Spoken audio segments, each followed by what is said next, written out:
It was fourth period on a Thursday at Eisenberg High in Elkhart, Indiana, the kind of day where students glanced at the clock more than they did the board. Mr. Braddock, the school's calculus teacher, was known for being sharp-tongued, impatient, and always quick with sarcasm. He wasn't particularly liked or hated, just tolerated.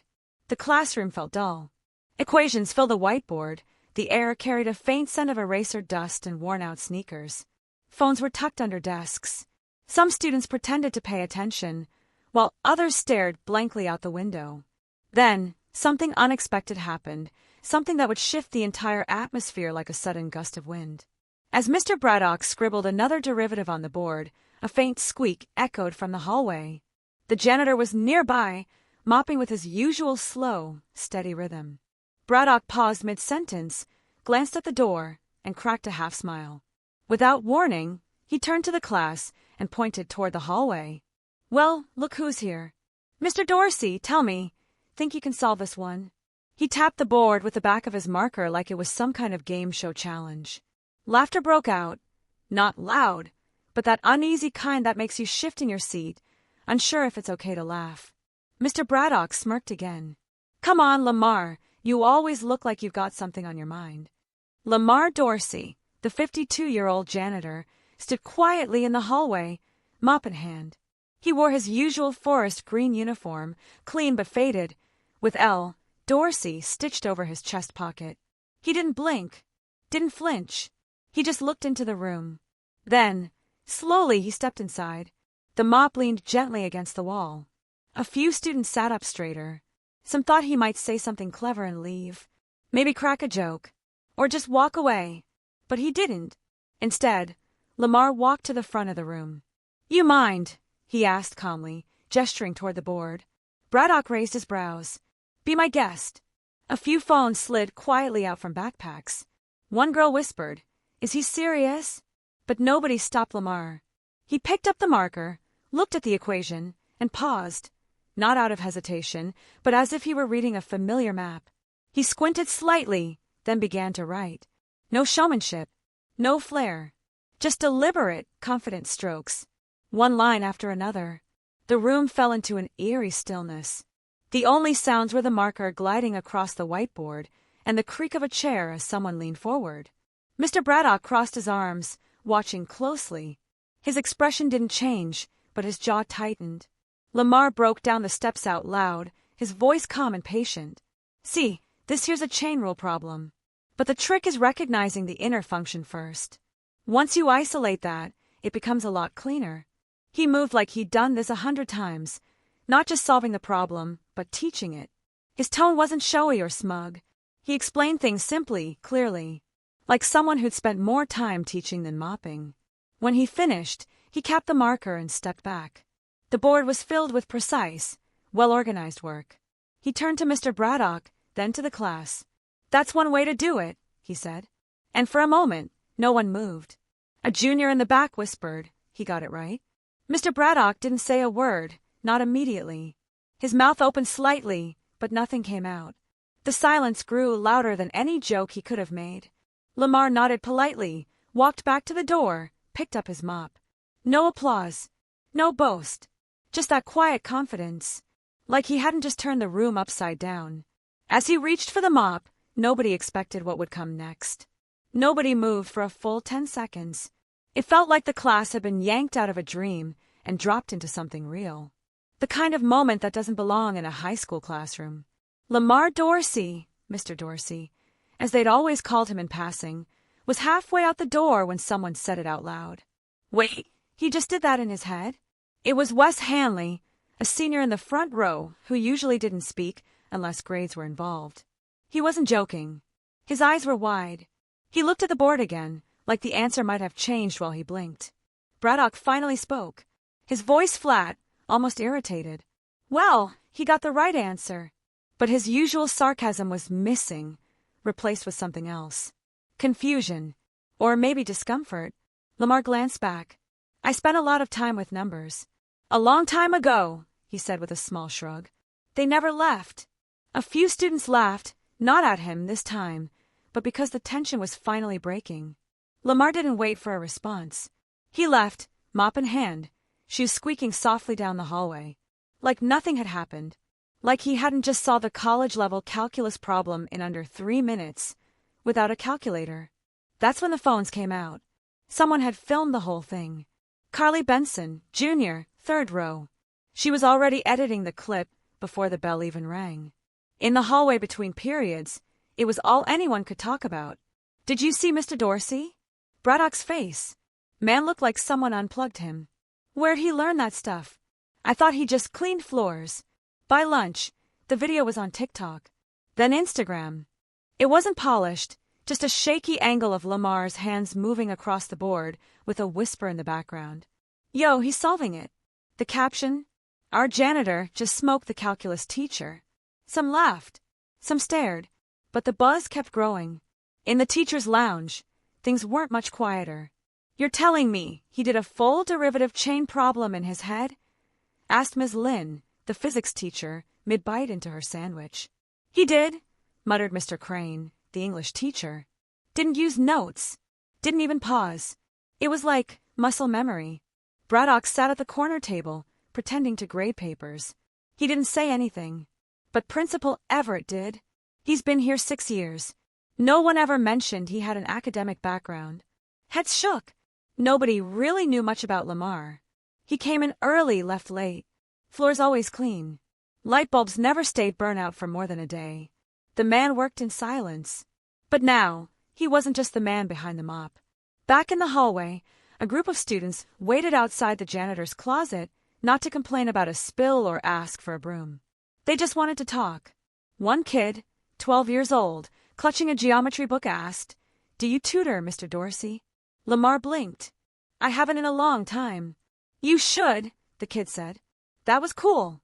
Lamar chuckled. But it didn't feel dismissive, just surprised.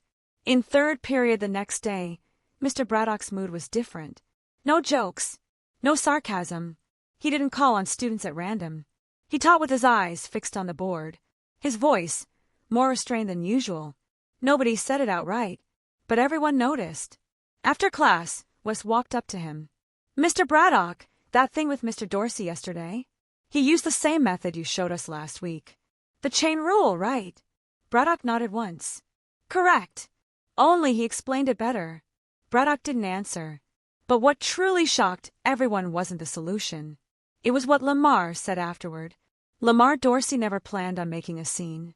He never liked being the center of attention, not since he was young. So when students started waiting by the maintenance closet just to talk, or when teachers gave him long looks in the hallways, he felt off balance. He kept his head down and went about his usual routine. Refilling paper towels, fixing a leaky faucet, wiping cafeteria tables. But he could feel it. The change. A shift in how people looked at him, like they were trying to fit him into a new picture they never knew existed. It wasn't just curiosity. It was confusion, respect, maybe even regret. And it made him uneasy. That afternoon, Principal Everett asked Lamar to stop by the front office. He walked in still wearing his gloves, uniform a little damp from cleaning under the cafeteria sinks. He removed his cap, out of respect. Everett leaned forward in his chair, hands clasped. "Lamar, can I ask you something? Do you have a background in education or engineering?" Lamar hesitated. He looked down, like dusting off an old part of himself he hadn't visited in years. "I went to Purdue," he said quietly. "Mechanical engineering." "Full ride." The principal leaned back, eyebrows raised. "You serious?" "I was," Lamar said. "Had plans. Things got complicated. And for the first time in a long while, he told the story. He'd grown up in Gary, Indiana. Smart kid. Always loved how things worked. Motors, pulleys, anything he could take apart and put back together. His mother, Estelle, raised him and his 2 sisters on her own. She worked overtime at a textile plant and still found time to read to them every night. She believed in education like it was the only way out. "Books first, always," she used to say. "The world will try to shut the door, but if you bring your own key, they can't stop you." Lamar earned that key. Valedictorian. State Science Fair winner. And then, that scholarship to Purdue. Freshman year, he was already tutoring classmates. Professors saw his name on the attendance sheet and paid attention. But sophomore year, he got a call that changed everything. His mother had collapsed at work. Late-stage cancer, the doctor said. By the time Lamar got to the hospital, she could barely stay awake. "I can take care of it," she whispered. "Don't come home." He didn't listen. He took a semester off. Then another. He picked up jobs, warehouse work, night shifts at a grocery store, anything to pay bills. Classes faded into the background. So did the dream. By the time his mother passed, things were scattered. No home to return to. No money to finish his degree. No guidance counselor calling to ask why he hadn't come back. "I kept thinking I'd get back to school," Lamar told Everett. But one thing turned into another. Life doesn't wait for you. The principal sat in silence. The story was heavy, not dramatic, just real. The kind of life you never hear about unless you ask. Back at home, Lamar kept his transcripts in a box under his bed, along with a weathered Purdue sweatshirt, an old calculator, and a photo of him and his mom on orientation day. He never touched it, but never threw it away either. Now, all of it was being dragged into the light again. That evening, he sat on the back steps of his apartment complex. The sky was dim, the kind of quiet where the only sound is the hum of far-off traffic. He sipped tea from a metal thermos and stared ahead.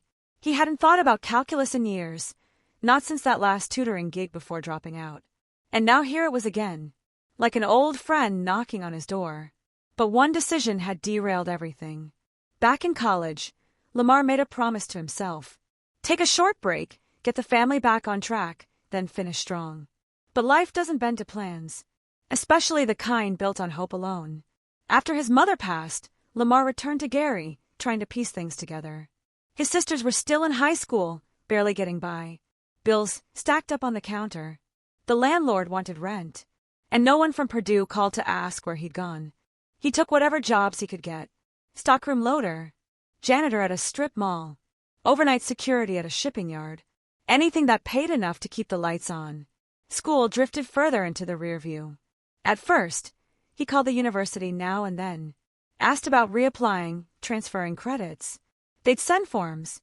He'd fill them out, but he never mailed them. Something always got in the way. Then came the breaking point. It was late November. A man named Frank Booker, who owned a flooring company in South Bend, offered Lamar steady work. "You're sharp," Frank said. "Don't waste your time pushing brooms. I'll train you myself." Lamar had hope again. A real shot. But the day before he was supposed to start, his youngest sister, Alana, got into a fight at school. A stupid argument that escalated. She broke someone's nose. They threatened to expel her. Lamar had to be there. No one else would show up for her. So he missed his first day. Frank gave the job to someone else. And that was it. A door that could have opened, slammed shut. After that, he stopped chasing dreams. Started chasing stability. Years blurred together. Town to town. Job to job. He never had a record. Never got into trouble. Just survived. By the time he arrived in Elkhart in his early 40s, he wasn't looking for a new beginning. Just a steady paycheck. The school district offered benefits. Summers were quiet. He took the janitor position without blinking. And he liked it in his own way. Predictable. Clean work. Students left him alone. Teachers smiled politely. He didn't expect friendship or connection. He didn't need it.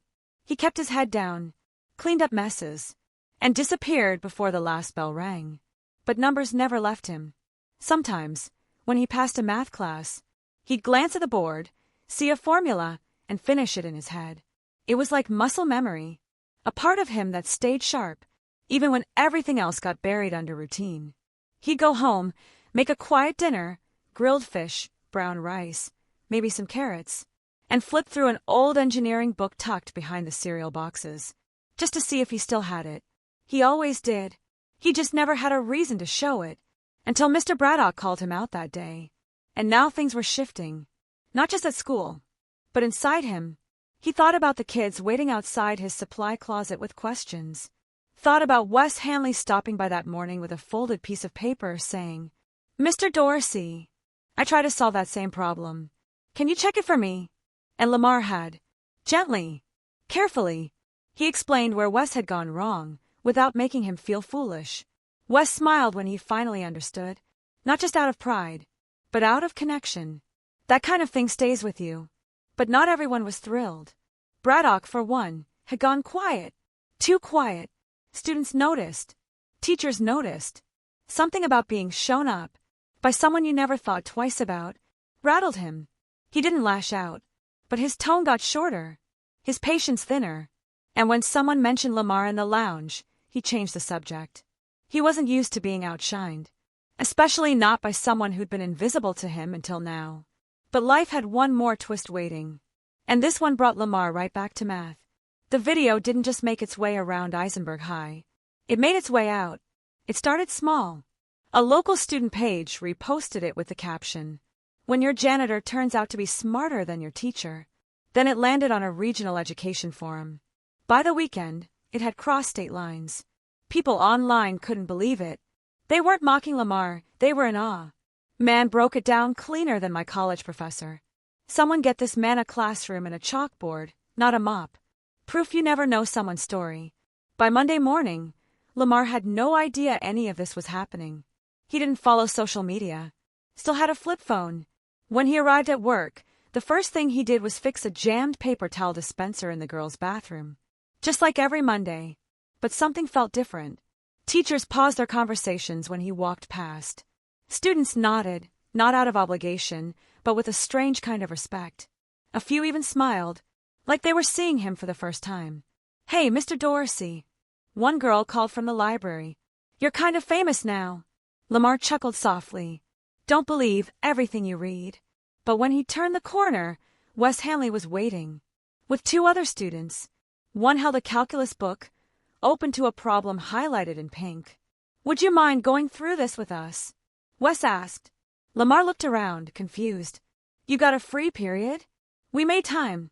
And just like that, in the middle of a hallway lined with lockers and science fair posters, Lamar sat down on the floor with three teenagers and walked them through a multivariable equation, step by step, line by line, not talking at them, talking with them. It wasn't loud, wasn't flashy, but something meaningful was happening. Down the hall, someone filmed it. No one told Lamar. He wouldn't have liked that. Back in the office, Principal Everett was on the phone with someone from the local school board. "Yes, that's correct. Lamar Dorsey. Been with us 6 years. No, he's not faculty. He's a custodian." He paused, listening. "Well, I wouldn't call it unorthodox. I'd call it overlooked." Lamar didn't even watch the video. That afternoon, Principal Everett called him back in and offered him a seat. Lamar stayed standing. "I've got a request from the board," the principal said. "They want to know if you'd be interested in running an after-school tutoring program. Small group. Voluntary. Just a trial run." Lamar didn't answer right away. "You'd be paid, of course," Everett added. "It's not about replacing your current role, just adding to it. Sharing what you clearly still have." Lamar looked down at his hands. "Calloused. Clean. Worn. I haven't taught in a long time," he said. "You haven't stopped knowing," Everett replied. Lamar looked up. There was no pressure in the man's voice, just a simple invitation. "I'll think about it." That night, he pulled the old cardboard box from under his bed. The one with the Purdue sweatshirt, the transcripts, the orientation photo. He hadn't touched it in years. He laid everything out on the table. The paper had yellowed a little, the edges curled, but the words were still there. That's the thing about knowledge. It doesn't fade. It waits. He didn't need to go viral. Didn't care about the views or the comments. But knowing he could still make a difference, that tugged at something. Still, not everyone was thrilled about his growing attention. As Lamar received more recognition, the school began to shift. It started with the kids. They were the first to change. The ones who used to pass him in the hallway without a second glance now stopped to say good morning. A few even asked for help with homework between classes. By the end of the second week, a small circle of students had unofficially formed what they called Dorsey sessions. They met in the library after school. Notebooks open, heads bent, listening as Lamar explained concepts with a clarity no one expected, but everyone respected. Then came the teachers. Most were supportive. Miss Lynn from physics was the first to swing by the library and watch him work. "You've got a gift," she said softly. "And I don't mean just with numbers." But not everyone was so welcoming. Mr. Braddock hadn't said a word about Lamar since the day it all happened. In the teacher's lounge, he acted as if nothing had changed. But the bitterness was clear in his silences. He spoke in clipped sentences, never looked Lamar in the eye, never mentioned calculus. When a parent-teacher meeting brought up Lamar's growing influence, Braddock said, "It's good they're interested in math. Let's just make sure we don't blur the line between instruction and inspiration." It sounded polite, but the tone, everyone heard it. Principal Everett didn't let it slide. He brought Braddock into his office one morning and laid it out plainly. "I know it stung," Everett said, "but Lamar didn't embarrass you. He inspired them." Braddock shifted in his seat. "He's not qualified. He's educated, more than we realized. And more importantly, he's reaching kids in a way none of us have."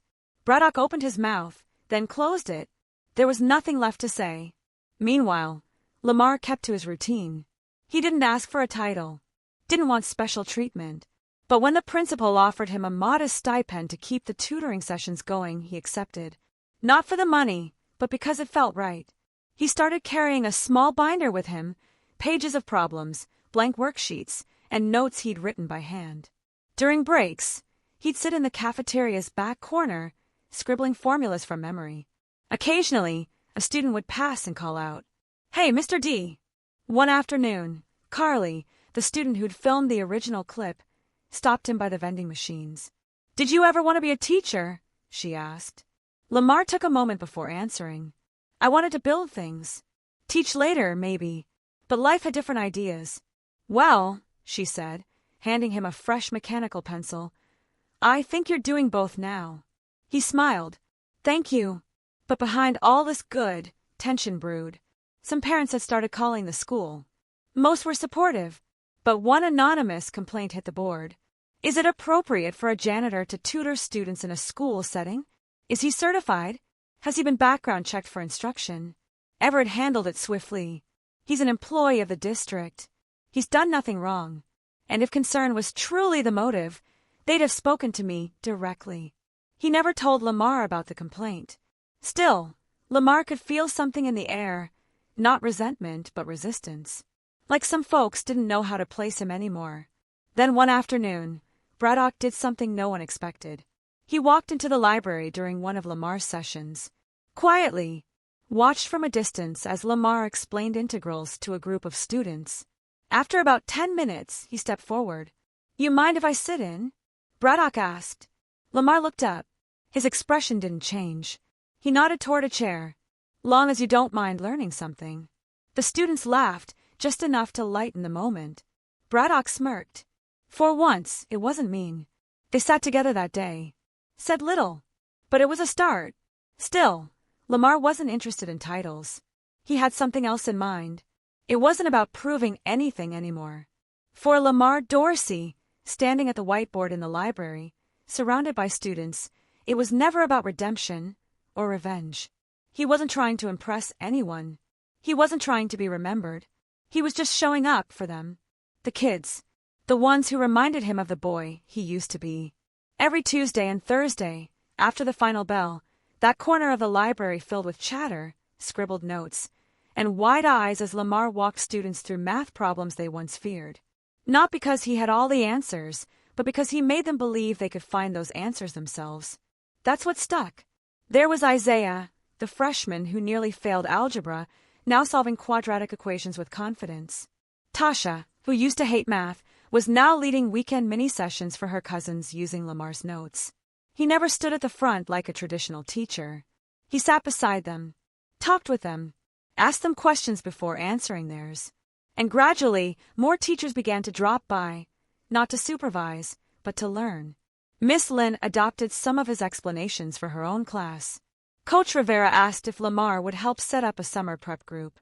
Even Braddock, hesitant, prideful Braddock, stopped by regularly. Not every day, but often enough.